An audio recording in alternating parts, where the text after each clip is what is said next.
my pleasure and honor to call upon Rabbi Kenneth Hain, who doesn't need any introduction in this neighborhood, who will speak on humor, hashkafic perspectives. This is being taped and filmed. All right, that cuts out half the material. All right, that's the first joke.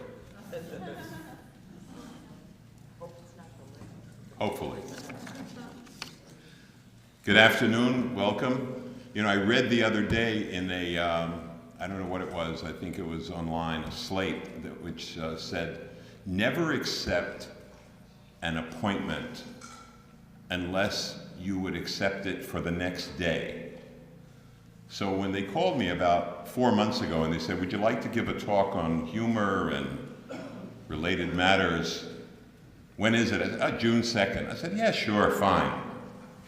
And I said, yesterday, June 2nd, that's Erev Shavuos, what am I doing here? Anyway, I'm glad to be here, in truth, because I know not only a lot of you sitting here, we've known each other a long time, and I'm also very mindful of the fact that there are many reasons in the world today not to laugh. There are many serious issues and many somber realities that we, particularly as the Jewish people, are facing. And perhaps for that very reason, this topic and this talk is particularly relevant. So, when we think of a Jewish perspective on humor, we have to first ask ourselves an important question.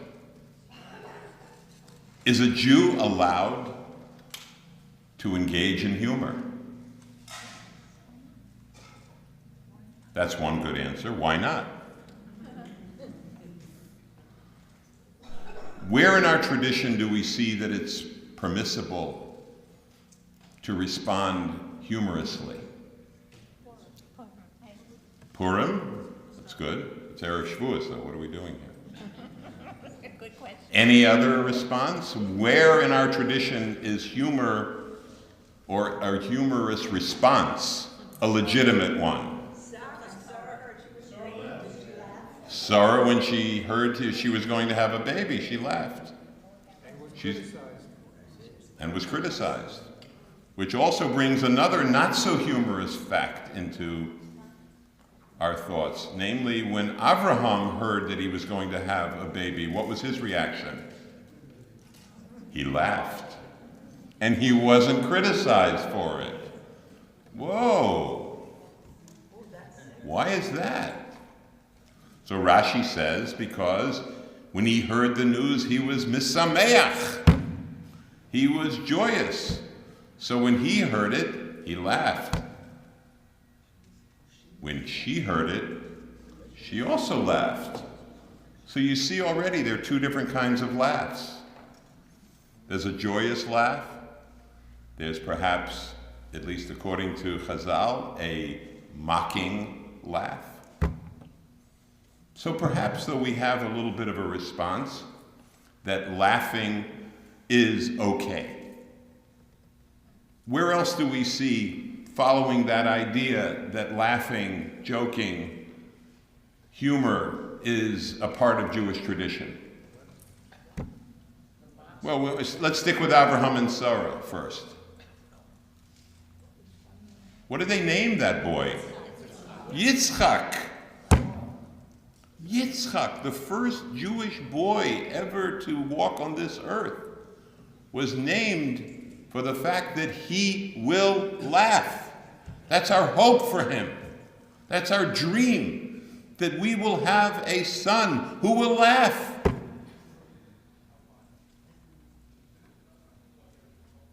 That's a remarkable hope for a Jewish boy.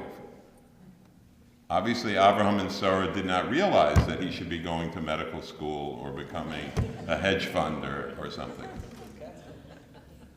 But they were hopeful that he would laugh.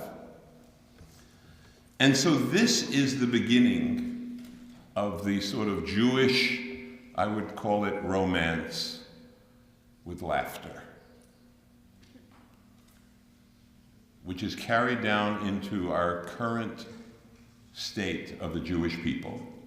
I'm sure all of you heard about a few months ago the well-known study done by the Pew Commission, the Pew Report on the state of Jewry, particularly in America.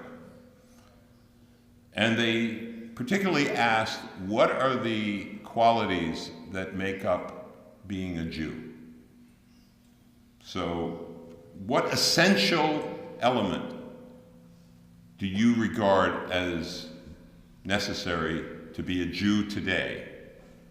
So the number one answer was caring about others.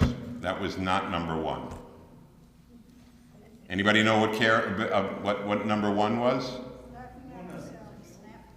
Laughing was not number one. This tells you actually, I think, something not funny about American Jewry. 73% of American Jews felt that the number one thing that a Jew today should remember and recognize is the Shoah. So you could view that in a positive sense. On the other hand, you could say, Nebuch, if that's the first response you have about what's important to be a Jew, to remember the greatest tragedy, perhaps, in Jewish history, maybe we should worry. What was number two, by the way, that they thought? That was 73%. 69% felt that the most important element of being a Jew is to live With others, for others. an ethical life. Close enough. An ethical life.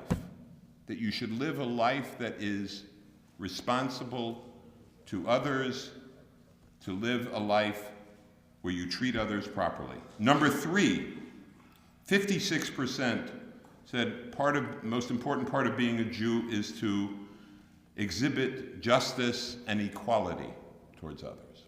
Interesting.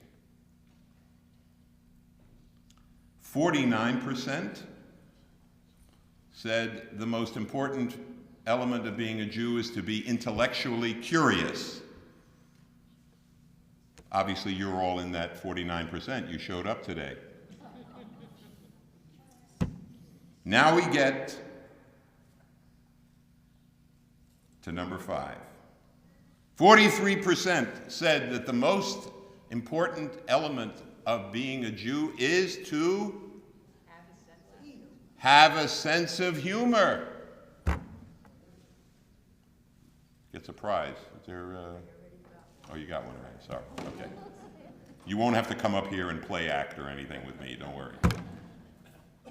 By the way, that was a tie with another element that's 43% of American Jews felt that is the most important thing for them is caring about Israel.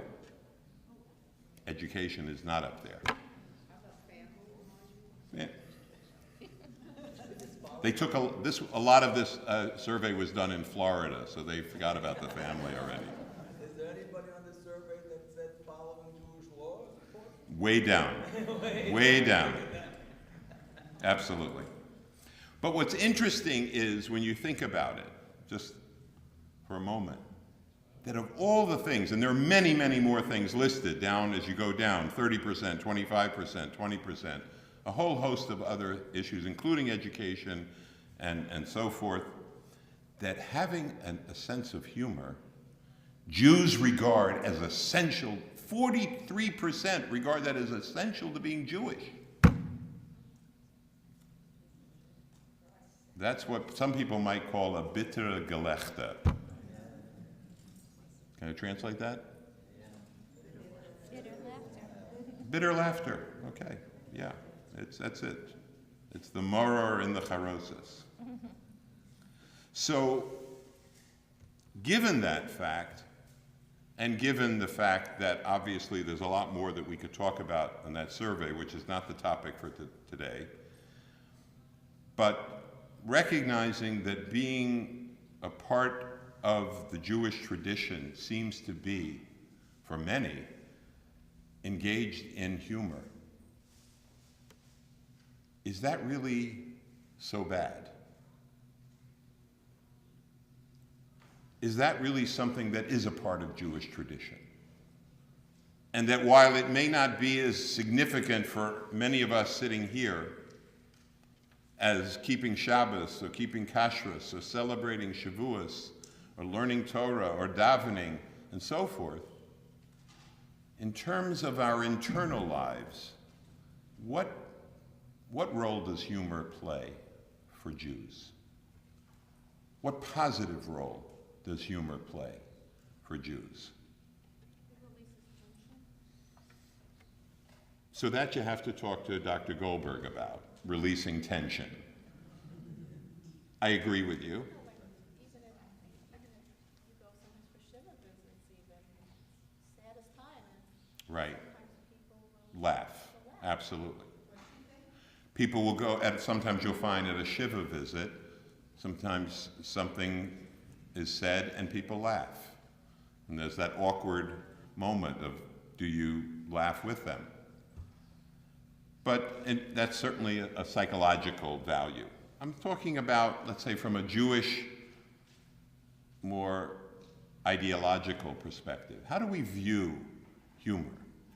So here I think there is a lot that is said on it, and we can look at some of our sources, and we can also look at how Jewish humor has played out. So over the next, Judy, how long am I here? 2:30?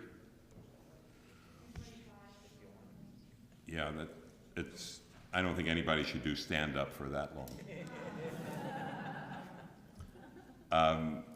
What I'd like to do is talk about, from a perspective of what some of our basic sources say about humor, and also how it's played out over the course of Jewish history and Jewish life. So, to start basically, there's clearly a long tradition of Jewish humor. There's a Gemara that tells us the following. It's Gemara in Eruvin, Daf Samach Dalet, Amud Beis. You've probably heard this Gemara. Adam nikar b'shlosha devarim. A man, person, is known by three things. Bekiso, bekoso, ubekaso, right? That a person is known by his kis, his pocket, perhaps that's his wealth, what he's worth, how he lives. Bekoso, his cup, perhaps how he celebrates, how he has a good time.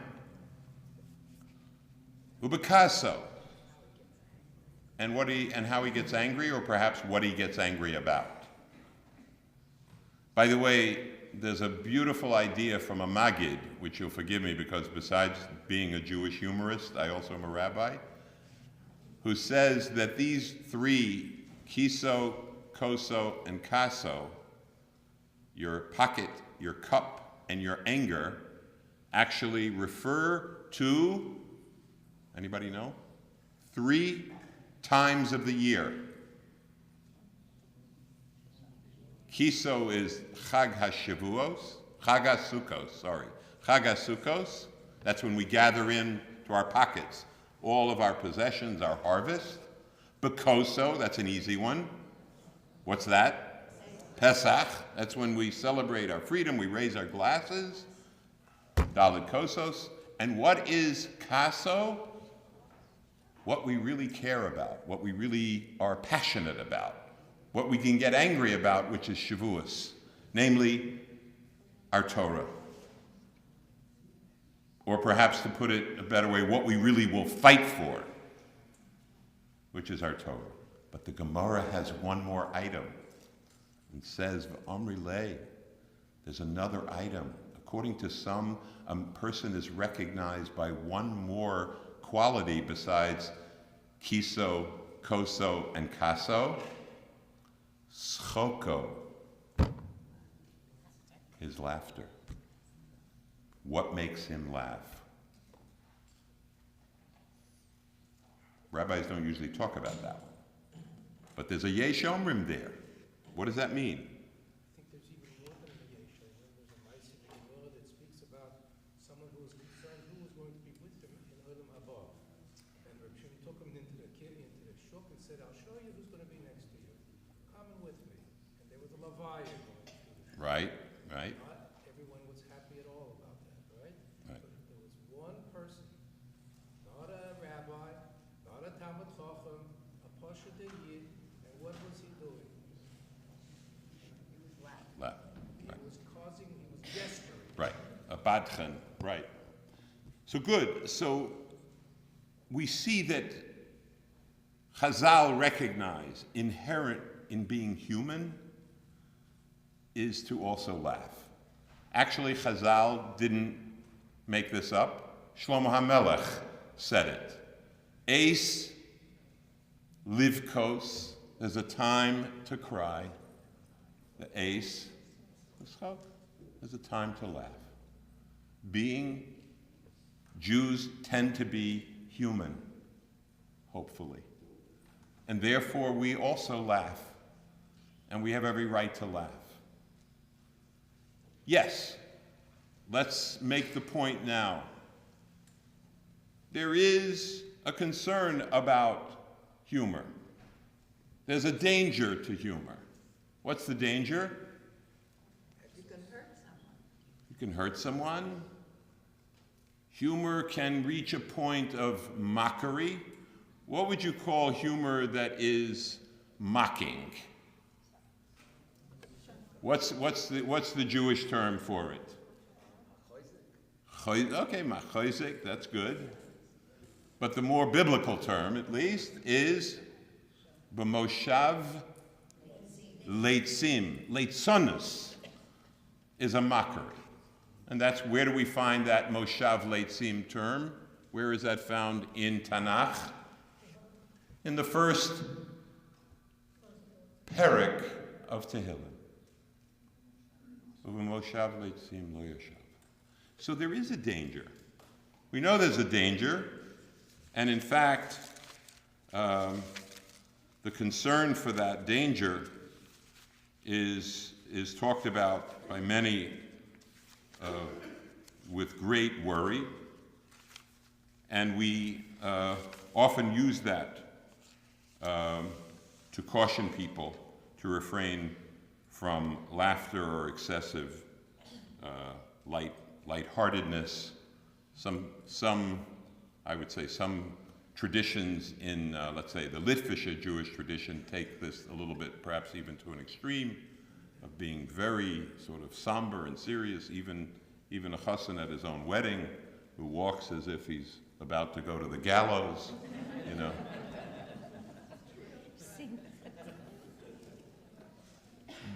But that too is supported by the idea that we are concerned about it. There's the Gemara that supports it. Let me just remind you of this Gemara, which is an important Gemara, which is the Gemara in Brachos, which says, "Asur le'adam she'amale schok b'piv be'olam hazeh." That a person is not allowed to fill his mouth with schok, with laughter, with joking around in this world. Where do we know that from? Shenemar, what's the pasuk? You all know this pasuk. You sing it every week. Oz yemole schok pinu l'shonenu rina. Where do we say that? Shir Malos. Oz, the Gemara says, then, Amosai, when can you fill your mouth with schok, with laughter? Bizman sheyomru bagoyim higdil Hashem lasos im elah. Only when the goyim are ready to recognize the Rabboni Shalom, then you can fill your mouth with laughter. So there's much discussion of this. In fact, this is found in the Shulchan Aruch. But just to cut to the chase, most understand that this means excessively. Filling your mouth meaning that you're just consumed with joking, that life is a big joke.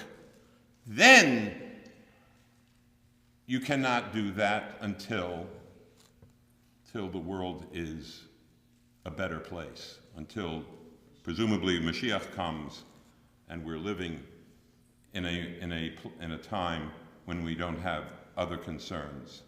But until then, to be totally consumed by joking, by mockery, by leitzanus, by filling your whole life with foolishness, that's unacceptable. But that's the extreme. What clearly Chazal saw is that humor is a part of being human. Famous Gemara, just to give you a little example. A Gemara in Psachim about Pesach, where discussing about doing bedikas chametz, and if you've taken the chametz that you gathered when you did the bedika, and you brought it out and you put it at a separate place, and the Gemara discusses, well, what about the problem of if it's on the night of the 14th and a rodent might come in and take the chametz out. And so the Gemara says, Amar Rava v'chi chulda neviyahi. The chulda, in this case, is a play on words. Chulda means a rodent, a weasel. But chulda is also whom? A neviah, a prophet, a prophetess. So cleverly, Rava says, is the chulda a chulda? Is the chulda a prophet? In other words, does the weasel know it's the 14th of Nisan? So he's joking, or cleverly evoking a humorous reference. It's a double entendre, in a sense. He's using the word chulda. But perhaps the most clear statement of the value of humor or the correctness of including humor in our lives is something that I once heard from Rav Soloveitchik Zatzal, and he actually talked about it in a hesped, ironically. The Gemara says in Avodah Zarah, Daf Gimel. It's a great Gemara just to think about this idea of the Gemara. The Gemara says that basically wants to know the answer to the question, what does God do all day?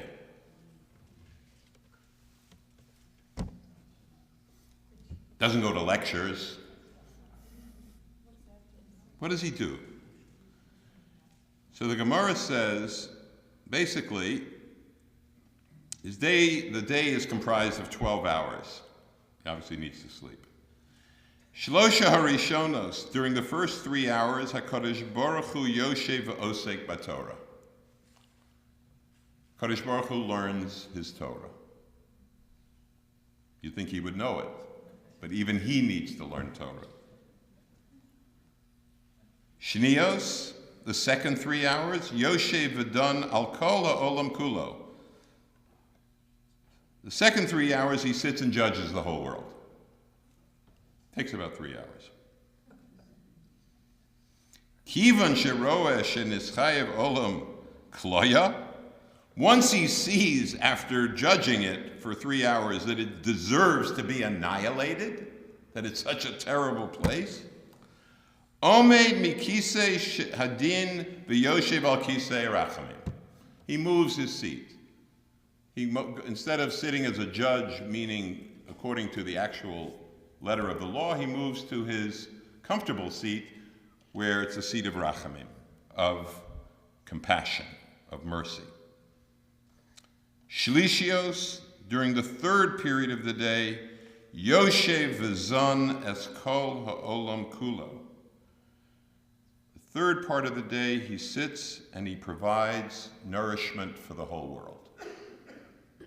You can imagine As you're hearing this, of course, this is a lyrical, metaphorical expression of what the Ribono Shel Olam is about, but it's also about the holachto b'drachav, that we should follow in his ways. What are we doing? What do we do? Finally, number 4, the fourth segment of the day, Revios, the fourth day, Yoshev umesachek im livyasan. What does he do, the fourth segment of the day? He plays with the livyasan, the Leviathan, which is, let me know, a big fish, a figure or a creature somewhere between a mythical kind of creature to I picture it all as one of these porpoises, playful.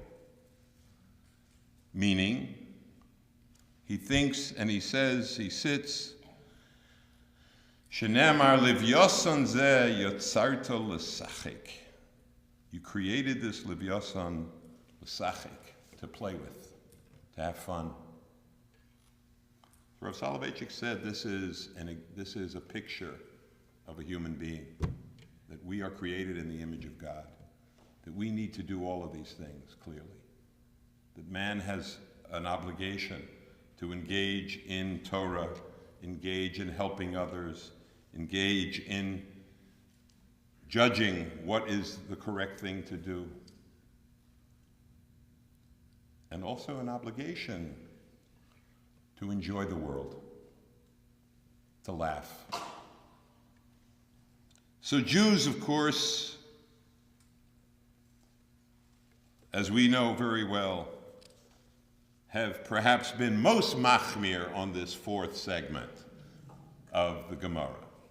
We have, depending on who you are, we have seized upon this permission or this right or this segment as being, if not the ikar, certainly a significant part of our lives.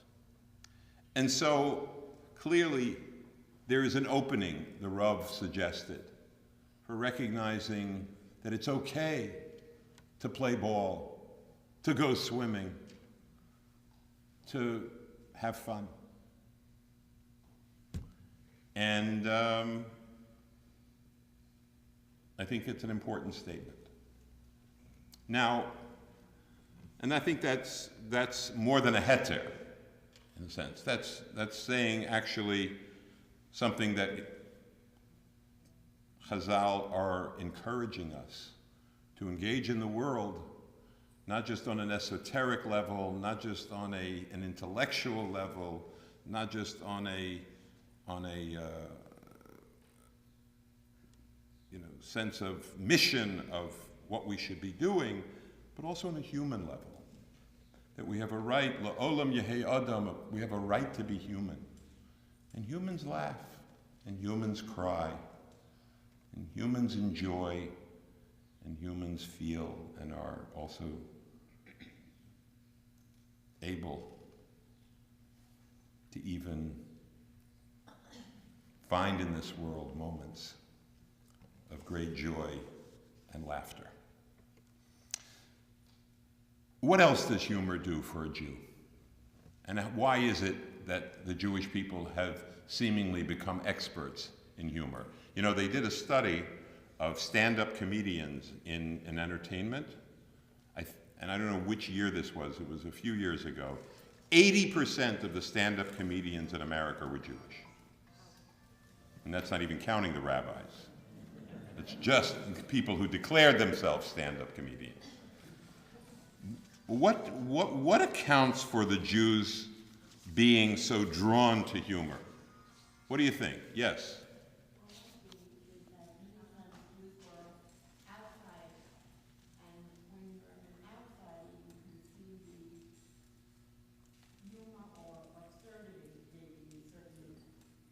Very good. Right. absolutely. That things are absurd, and we are seeing it, and we're sort of the outsider looking in. The alienation, in a sense, of the Jew, which seems to contribute to what makes things funny. And that's certainly true. In fact, there's a fellow I saw, naturally, he wrote a doctoral dissertation on Jewish humor. I mean, I'm sure there have been many of them. But he wrote basically that, I mean, to get a doctorate for this, I don't know, but, you know, hey, that the following, no, how did I put it?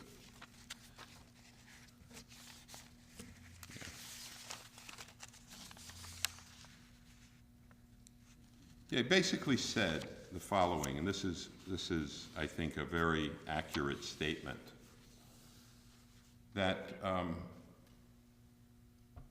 humor is a natural response to living in a world filled with conflict.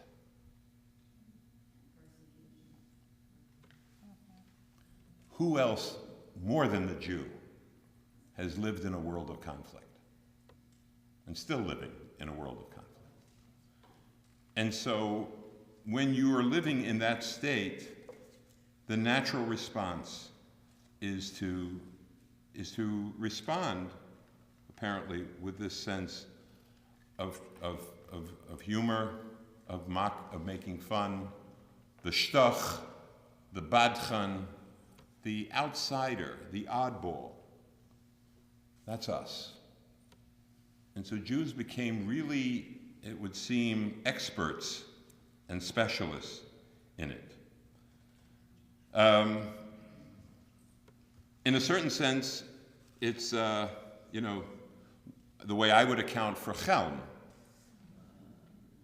which is the ultimate sort of Jewish expression of living in the absurd, right? I don't know, you probably have a favorite Chelm story. My favorite, you know, my favorite is the shamus from Chelm goes to visit Varsha. He walks into the shul there, and there is the shamus from the shul in Varsha, and the shamus of the Varsha shul gets up and says, I have a question. Who is the son of my father, and he's not my brother? Nobody can figure it out. Finally he says, me. I'm the son of my father, and I'm not my brother. The shamus from Chelm loves the story. Goes back to Chelm to tell this story. Walks into shul and says, Herzl, listen, have a question. Who is the son of my father, but he's not my brother? So one guy in Chelm says, that would be you. He says, no, the shamus in Varsha. The absurdity. That's what makes it perfect. I mean, maybe the better, this is maybe a little more close to home. The Rabbanim of Chelm had a big shaila. A woman came to them because she had a buttered piece of bread, and it slipped off the plate, and it fell with the butter on the upside. And she wanted to know, why did it fall with the butter on the top side when we all know that a buttered piece of bread always falls on the buttered side below? So the Rabbanim sat and thought, and they were done, and they were thinking, and finally they decided, what was their conclusion? She had buttered it on the wrong side, exactly. So that kind of absurd, crazy, that's perfect for us. You know, I can't imagine that works in China as funny. Maybe it does. That's who we are. In addition to dealing with the absurd, is also our intimate relationship with God. we have a different kind of relationship with the Ribono Shel Olam, in a sense, right? When we talk to the Ribono Shel Olam, we don't address them as, despite Martin Buber, thou. We say Baruch Atah. As they say, me and you. I'm talking to you. We're very close to the Ribono Shel Olam, right? Then we go into the third person, Elokeinu, Elokei Avotenu, etc. But at least initially, we're very close and up front. And that's the way Jews have always been with the Ribono Shel Olam. Particularly, that's, I think, the European and the Hasidic tradition. Even though this is not a Hasidic story, there's the story of the Vilna Apikoros. Vilna Apikoros, the story of the Vilna Apikoros is a famous, to be an Apikoros in Vilna, you had to really be somebody. You had to really know something. So the Vilna Apikoros shows up in a small shtetl, and he's there for Shabbos. And this other fellow that he's staying with is an Apikoros. So the Vilna Apikoros says to him, he says, what time is davening? He says, daven 6 o'clock. He says, okay, let's go. He goes to shul, comes back. He says, I need lechem mishnah, I need to make kiddush, I need to eat. Okay, and he doesn't understand. He's this famous Vilna Apikoros. He's like a heretic. What's going on? The next morning he gets up, he goes to the Hashkama Minyan. He's there, he makes kiddush, he's there, he comes back, he has lunch, he runs back for mincha, he has shalosh shudas. Finally, Havdalah, it's over. So he says to him, Rabbi, you're the Vilna Apikoros, right? He says, yeah, of course.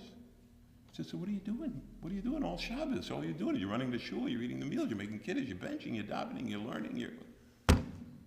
He says, I'm an Apikoros. But Shabbos?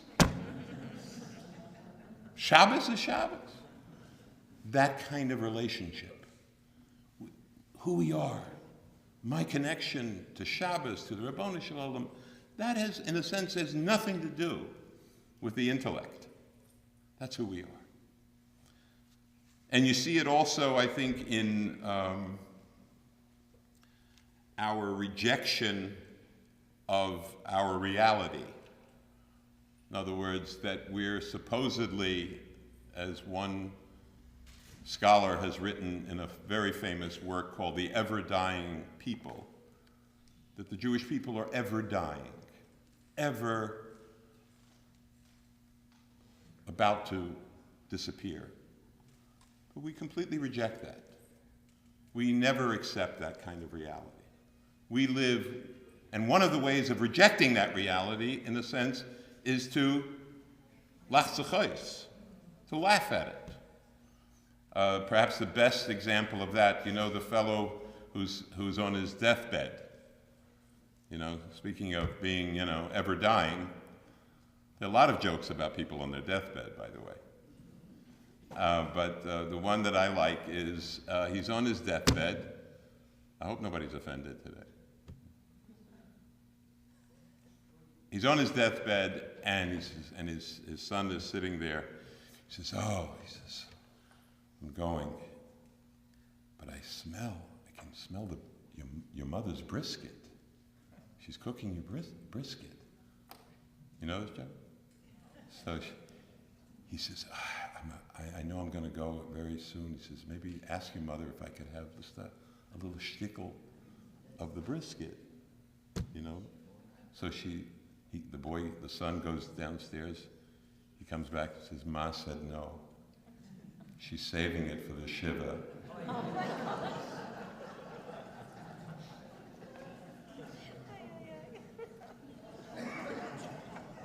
That's the idea that we never despair.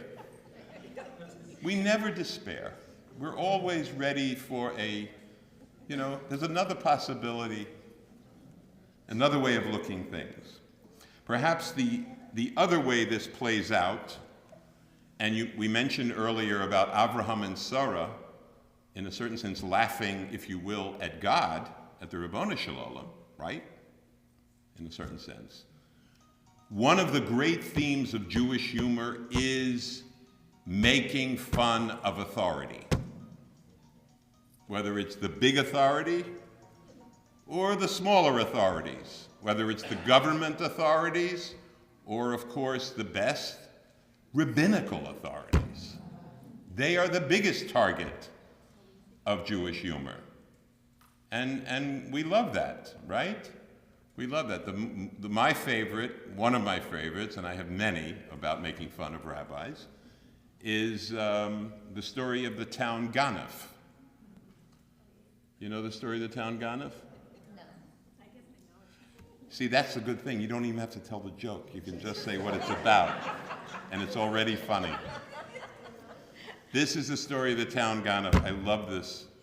He comes in, knocks on the rabbi's door, opens the door, Rav comes out, says, Rebbe, I found somebody's wallet, and it's full of cash. And the rabbi looks at him, he can't believe this is the town Ganef. He's bringing in a full wallet of cash that somebody lost. He says, oh, I'm so proud of you. Of all people, you're coming to me with this wallet that you found. He says, yeah, listen, it's a, a shavas aveda. You have to return a lost object. He says, thank you. I'll give you a bracha. Gives him a bracha. He hugs him. Ganef walks out the door. The rabbi looks. His watch is gone. He can't believe it. He says, this guy just took my watch. He opens the door, runs down the street, catches up with the Ganef, and he says, Shlomo, what did you do? You stole my watch. He says, yeah. He says, I'm a Ganef. He says, but how could you do that? You just brought back the wallet that was full of money. He says, Rebbe, you don't understand. Returning the wallet, that's a mitzvah. The watch, that's my business. That's actually not so funny anymore. That ability to see the world that way and to recognize that rabbis don't fully necessarily get it is an important component. It's also a way of, I think, of dealing with the fact that the authorities that the Jews were under were so often impossible to make fun of, that the best available target was their authority, who they had. It's also possible that some of the rabbis may have deserved it, but that's, that's a different problem. I think also it's important to recognize that Jews living under such difficult conditions had to find ways of finding hope. And you do that by laughing.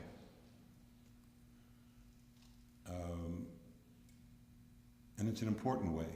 It's important to balance, in a sense, to find some kind of balance when you're dealing in a world that is so harsh and so difficult.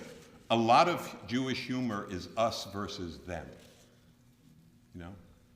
making fun of them, because the them were destroying and dealing difficult blows to us.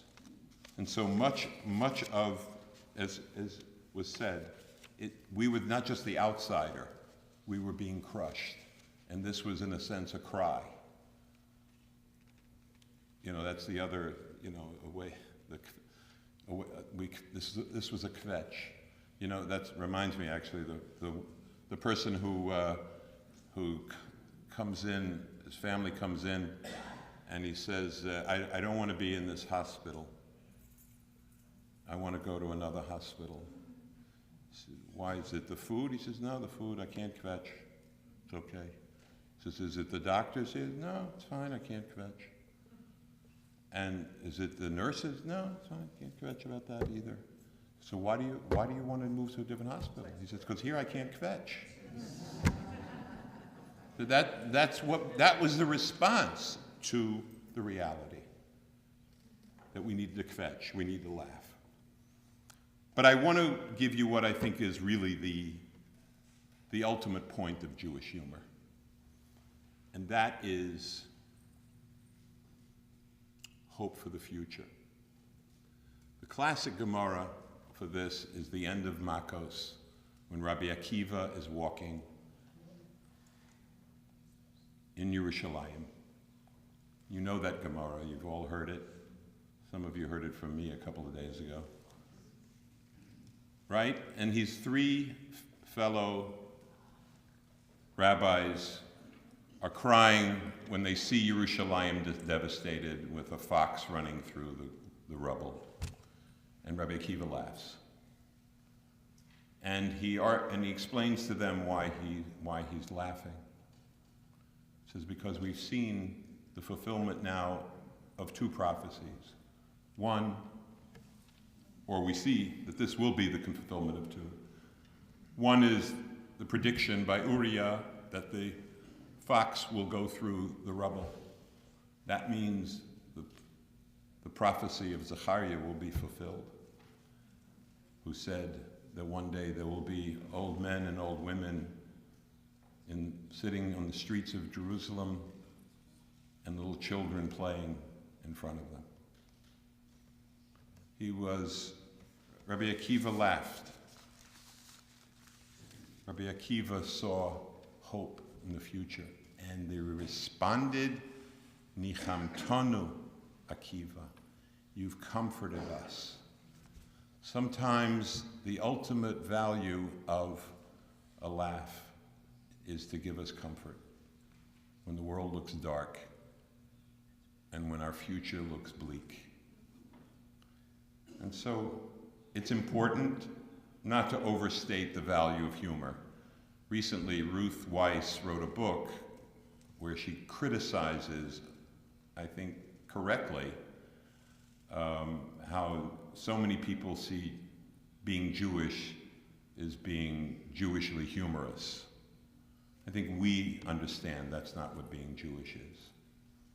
And that if you're just John Stewart and your only Jewishness is that you can make fun of being Jewish, that's not Jewish humor. That's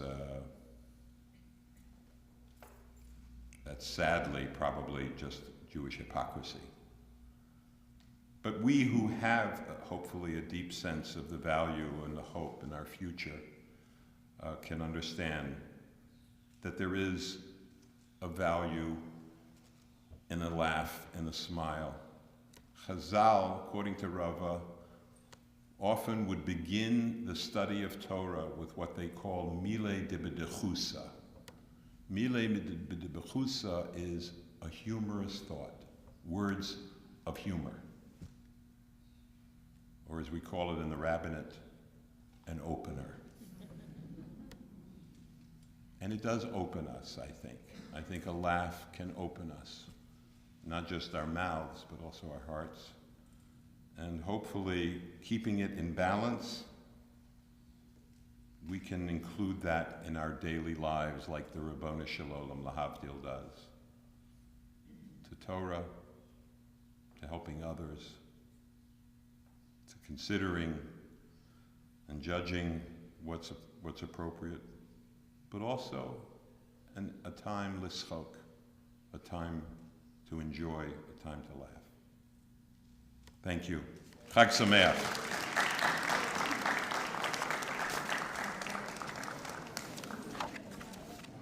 Question?